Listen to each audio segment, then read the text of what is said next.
इसमें हम क्लास 6 की जो हिंदी की मल्हार बुक है उसका चैप्टर नंबर 8 पढ़ने जा रहे हैं, ठीक है, जिसका नाम है क्षत्रिया और बिहू नृत्य।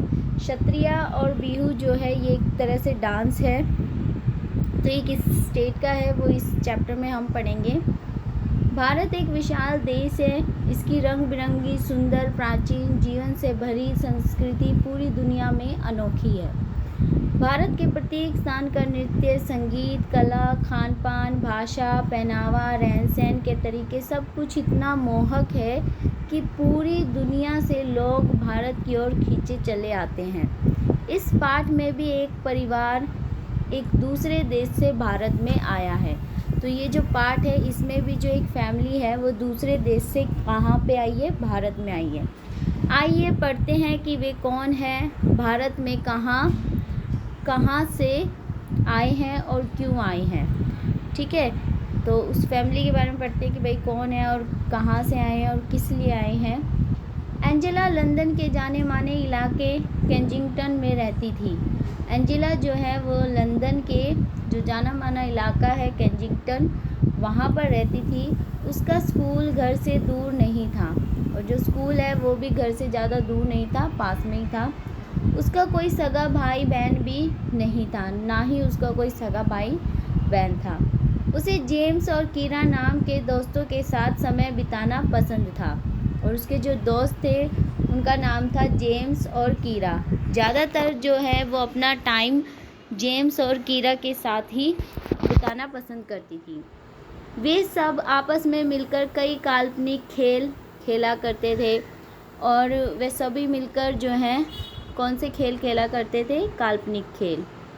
उन्हें ऐसी कहानियों का पात्र बनने में मज़ा आता था जिनमें दूर दराज की दुनिया का जिक्र हो, और उन्हें ऐसी कहानियाँ सुनने और पात्र बनने में मज़ा आता था जिसमें कि दूर दराज की दुनिया के बारे में बताया गया हो।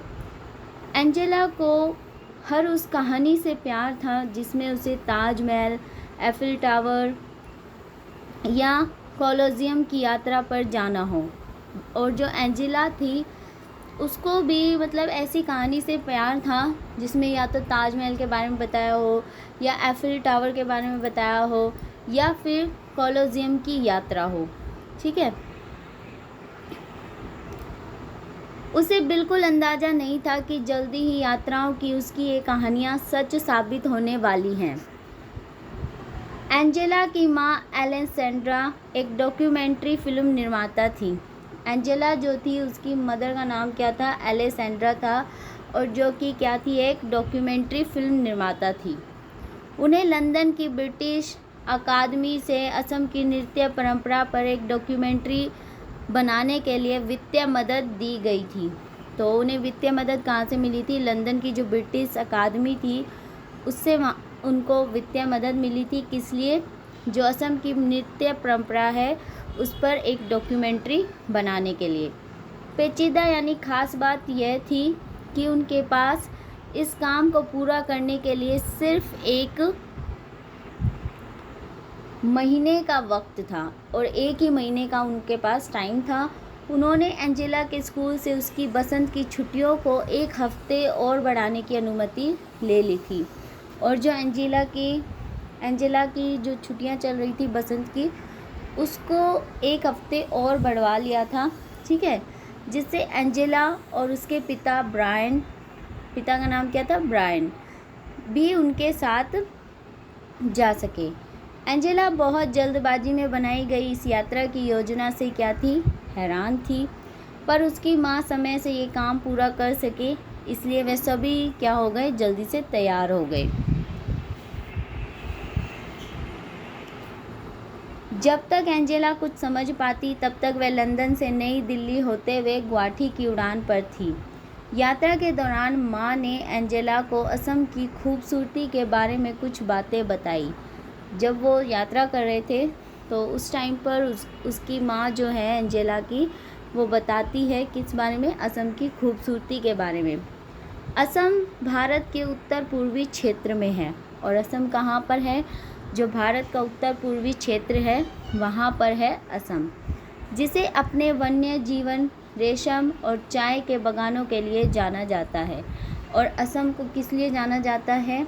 वन्य जीवन, रेशम और जो चाय के बागान हैं उनके लिए जाना जाता है। इसके साथ असम में नृत्य की भी एक समृद्ध परंपरा है और वहाँ पर एक डांस भी है जिसकी परंपरा सदियों से चली आ रही है। एलेसेंड्रा की डॉक्यूमेंट्री के केंद्र में असम के जनजीवन में नृत्य के महत्व को तलाशना था। और जो एलेसेंड्रा की डॉक्यूमेंट्री थी उसमें उसे क्या बताना था? जो असम का नृत्य है उसके बारे में उसको बताना था। वे जब यहाँ आ रहे थे तब अप्रैल का महीना चल रहा था।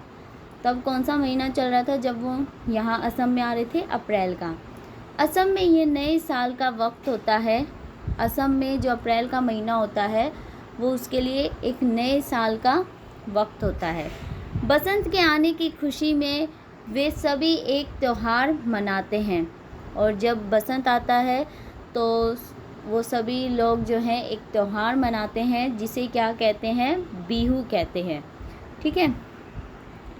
एंजेला उसी रात इसे देखने जाने वाली थी और एंजेला भी जो है उस रात इस त्यौहार को देखने जाने वाली थी। ठीक है। गुवाहाटी के एक होटल में सामान्य होने के बाद वे उसी शाम पास के एक गांव मलंग में गए। तो फिर वो कहाँ पर गए? पास के एक गांव था मलंग, वहाँ पर गए गुवाहाटी के होटल में रुकने के बाद कुछ देर। ठीक है। गांव पहुंचने पर माँ ने एंजेला को बताया कि बिहू एक कृषि आधारित त्यौहार है। तो जो एंजेला की माँ थी वो बताती हैं कि जो बिहू त्यौहार है वो किससे रिलेटेड है? कृषि से रिलेटेड है, कृषि से संबंधित है। भारत में जनसंख्या का एक बड़ा हिस्सा किसानों का है। भारत में जनसंख्या का सबसे बड़ा हिस्सा किसका है? किसानों का। असम में बिहू साल में 3 बार मनाया जाता है। बिहू जो है वो कितनी बार मनाया जाता है? साल में 3 बार मनाया जाता है। और कैसे कैसे मनाया जाता है? सबसे पहले जब किसान बीज बोते हैं तब मनाते हैं हम बिहू। फिर जब वे धान रोपते हैं तब मनाते हैं। और फिर तब जब खेतों में अनाज तैयार हो जाता है तब हम ये बिहू त्यौहार मनाते हैं। इस तरह हम 3 बार जो है ये त्यौहार मनाते हैं। एंजेला कार से उतरी। वहाँ आसपास उत्सव जैसा माहौल देखकर वह हतप्रभ थी। हतप्रभ मतलब हैरान थी, आश्चर्य थी। ठीक है।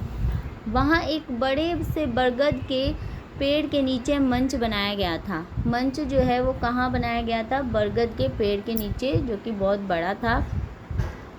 वह जगह लोगों से भरी हुई थी और वो जो जगह थी वो भी लोगों से भरी हुई थी। एंजेला ने एक पेड़ के नीचे एक साथ इतने लोगों को पहले कभी नहीं देखा था। वहाँ खुले आसमान के नीचे लोगों के बीच बैठकर उसे ऐसा लग रहा था जैसे वह आश्चर्यजनक रूप से किसी टाइम मशीन में आकर बैठ गई हो। तो उसने ये सब पहले कभी नहीं देखा था, तो उसके लिए तो ये बड़ी हैरानी की बात थी और उसे ऐसा फील हो रहा था कि जैसे वो टाइम मशीन में आकर बैठ गई हो। या क्या वह उस वक्त किसी सपनों की दुनिया में थी, या उसे ऐसा लग रहा था कि वह उस वक्त किसी सपनों की दुनिया में है। वह मंत्रमुग्ध होकर वहाँ लड़के लड़कियों को बसंत ऋतु के आगमन पर नृत्य करते देख रही थी। मतलब उनमें खोकर वो उनको डांस करते हुए देख रही थी। एंजेला ने इस बात पर ध्यान दिया कि लड़कों ने वाद्य यंत्र ले रखे थे और लड़कियों ने लाल और बादामी रंग की गहरी डिज़ाइन वाली खूबसूरत पोशाक पहन रखी थी। पोशाक यानी वस्त्र, कपड़े। ठीक है। तो लड़कियों ने क्या पहन रखी थी? लाल और बादामी रंग की गहरी डिज़ाइन वाली खूबसूरत ड्रेस पहन रखी थी और लड़कों ने वाद्य यंत्र ले रखे थे। जैसे कि यहाँ इस पिक्चर में भी आपको दिखाई दे रहा है, ये क्या है? वाद्य यंत्र है। और लड़कियों ने देखो लाल बादामी रंग की कितनी खूबसूरत जो है वो डिज़ाइन की पोशाक पहन रखी है। वे सभी काफ़ी रंगीन और मस्त लग रहे थे। उनका हिलता डुलता शरीर, हाथ पैर की हलचल से समझ आ रहा था कि वह मौज मस्ती के नृत्य में खोए हुए हैं। उसकी इच्छा हुई कि वह भी अपने घर पर बसंत के आगमन पर ऐसे ही नृत्य करेगी। फिर एंजेला ये सब जब देखती है तो उसका भी मन करता है कि जब भी बसंत आएगा तो वो ऐसे ही डांस करेगी और ऐसे ही उत्सव मनाएगी। ठीक है। बिहू नृत्य और इसके उत्सव से अचंभित एंजेला और उसके परिवार ने इसके साथ साथ लजीज पकवानों का पूरा आनंद लिया। और फिर जैसे ही उन्होंने डांस वगैरह देखा, फिर उसके बाद उन्होंने खाना भी खाया और बड़े टेस्टी पकवानों का पूरा आनंद लिया। जब वे वापस लौटे तब माँ ने एंजेला से पूछा कि उसे बिहू कैसा लगा। तो जब वह वापस लौटे थे तब माँ एंजेला से पूछती है कि भाई उसको बिहू जो त्योहार था वो कैसा लगा। एंजेला के मन में कई तरह के विचार चल रहे थे। उसे अच्छा लगा कि इस उत्सव और नृत्य दोनों को बिहू कहा जाता है। तो बिहू जो है सिर्फ डांस को ही नहीं बोला जाता बल्कि त्योहार को भी बिहू कहा जाता है। उत्सव और नृत्य दोनों को ही बिहू कहा जाता है असम में। उसने माँ से पूछा कि क्या संगीत और नृत्य सिर्फ त्योहारों पर ही होते हैं। माँ ने बताया पूरी दुनिया की संस्कृतियों में लोग नृत्य और संगीत से अपनी भावनाओं को व्यक्त करते हैं। तो उसकी माँ बताती है कि जो पूरी दुनिया की जो संस्कृतियों में लोग हैं वो क्या करते हैं, जो लोग हैं पूरी दुनिया के वो अपनी संस्कृति का वर्णन कैसे करते हैं, नृत्य या फिर संगीत के माध्यम से। ख़ास तौर से भारत में बहुतायत ऐसा होता है और ज़्यादातर ऐसा भारत में ही देखने को मिलता है। असम का बिहू नृत्य ग्रामीण जनजीवन के साथ साथ फसल लगाने से लेकर बसंत के आगमन तक से जुड़ा हुआ है। और जो असम का बिहू है वो फसल लगाने से लेकर बसंत के आगमन तक जुड़ा हुआ है। ठीक है। तो ये यहाँ तक तो हमने बिहू के बारे में पढ़ा। ठीक है। तो आगे हम जो इसका नेक्स्ट पार्ट है वो हम नेक्स्ट वीडियो में करेंगे। इसमें सिर्फ इतना ही। Thank you.